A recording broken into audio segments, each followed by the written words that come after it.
Neighbors gathered nervously when a group of men in fake uniforms stormed my porch, flashing bogus HOA badges and demanding my legally owned firearms. They claimed the community board passed a rule banning all weapons, and they were there to seize mine. But something about their stance and sloppy gear screamed fraud. I stayed calm, but inside, my instincts kicked in. 12 years of military service don't just vanish.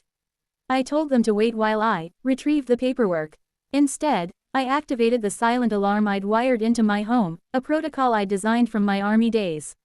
Motion sensors locked the doors, floodlights snapped on, and cameras began recording every angle. The so-called officers grew nervous as I stepped back out, this time wearing my tactical vest. I read their fake ID numbers aloud and cross-checked them against the real county sheriff database I had saved on my tablet. None matched. Their bluff crumbled. One reached for my door. Bad move. I barked a command in full military tone, hands where I can see them.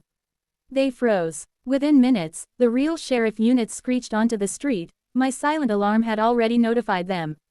The imposters panicked, dropping their cheap plastic badges as deputies swarmed in and cuffed them.